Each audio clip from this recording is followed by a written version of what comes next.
You picked up your phone this morning before your feet touched the floor. You didn't decide to, you didn't think about it. Your hand just reached for it like a reflex.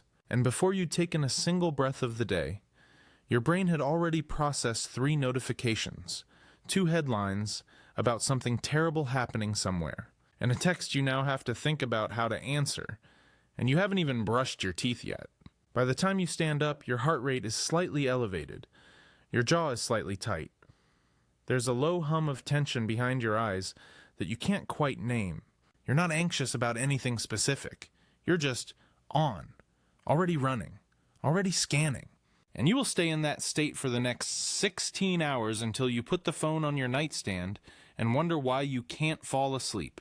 If that sounds like your life, your phone is doing something to your brain that nobody warned you about. And it's not what you think. Your phone is not making you distracted.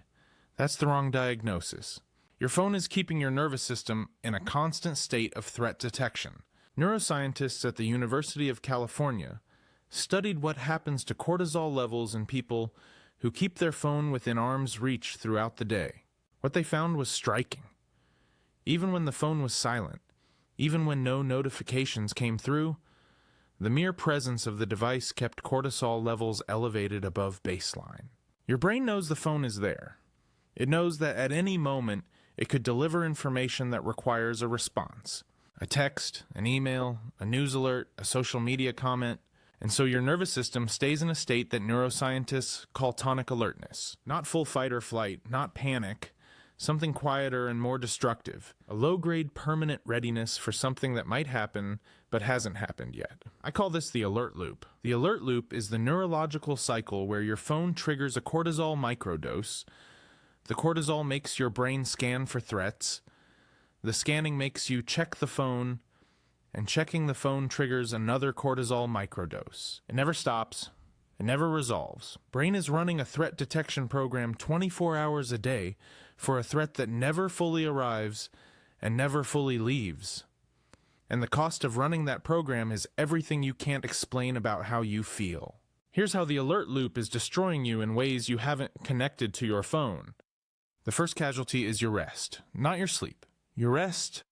Sleep researchers at the University of Virginia found that people who check their phone within 30 minutes of waking and within 30 minutes of sleeping never fully enter a parasympathetic state during their waking hours. The parasympathetic nervous system is your body's recovery mode.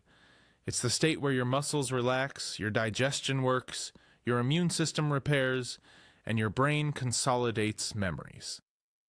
If you never enter that state because your phone keeps pulling you back into alertness, your body is technically awake for 16 hours, but recovering for 0 of them. That's why you can sleep 8 hours and still wake up exhausted. Your body rested.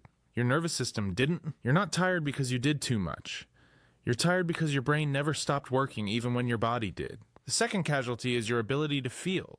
This one is subtle and almost nobody notices it happening, so when your nervous system is stuck in the alert loop, it deprioritizes non-urgent emotional processing. Your brain has limited bandwidth. If that bandwidth is occupied by scanning for notifications, monitoring news cycles, and maintaining social media awareness, there is no room left for the quiet emotions, the slow sadness you need to process, the gratitude you should feel for the meal in front of you, the warmth of sunlight on your face that used to mean something. You're not losing your ability to feel. Your phone is consuming the bandwidth that feeling requires. And you've been blaming yourself for being numb when the real problem has been in your pocket the entire time. The third casualty is the one that should terrify you. Your sense of safety. A 2026 study published in the journal Computers in Human Behavior found that people who consume more than 60 minutes of news content per day on their phones report significantly higher levels of existential anxiety than those who consume the same news through print or scheduled television broadcasts. The difference isn't the content. The content is identical. The difference is the delivery. When news arrives on a schedule, your brain processes it as information. When news arrives unpredictably through push notifications and algorithmic feeds, your brain processes it as an active threat environment. Your amygdala, the part of your brain responsible for threat detection, does not distinguish between a war happening on your screen and a war happening outside your window. The images are the same, the sounds are the same, the emotional response is the same.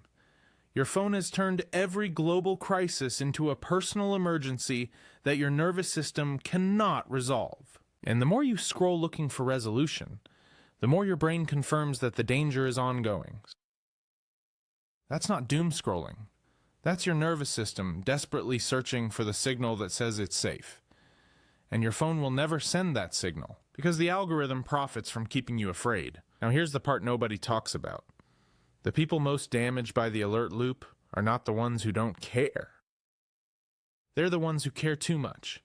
If you're the type of person who feels the news in your body, if a headline about suffering in another country makes your chest tight, if you scroll because you feel guilty, turning away from people who are in pain, you are the exact person the alert loop was designed to trap, because your empathy makes you click. And every click tells the algorithm to show you something worse. And something worse triggers more empathy. And more empathy means more clicks. You are not doom scrolling because you're weak. You're doom scrolling because you're a deeply feeling person, trapped inside a system that monetizes your compassion. The guilt you feel for looking away is real. But the damage you're doing to your nervous system by never looking away is also real. And at some point, you have to choose between being informed about every tragedy on Earth and being functional enough to actually help with any of them. Here's what I need you to understand about the alert loop. Your phone is not a tool anymore. It's an environment. And your brain treats every environment as either safe or dangerous. Right now, the environment your brain spends the most time in, the one it wakes up in and falls asleep in, is classified as dangerous. Not because of anything real in your life, because of a 6-inch screen that delivers an infinite stream of unresolved threat signals directly into your amygdala. The single most powerful thing you can do for your mental health in 2026 is not therapy. It's not meditation. It's not a journal. It's putting your phone in another room for the first 30 minutes of your day and the last 30 minutes of your night. That 1-hour window gives your nervous system something it hasn't had in years. Silence. Not the silence of no sound. The silence of no alerts, no notifications, no headlines, no algorithm deciding what your brain should be afraid of today. Your phone will be there when you come back. The news will still be there. The world will not end because you gave yourself 60 minutes of peace. But your nervous system might finally remember what safe feels like. Now there's one specific thing that happens to your relationships when your brain has been stuck in the alert loop for months. And it explains why the people closest to you feel like you're physically present but emotionally gone. That's what we're getting into next.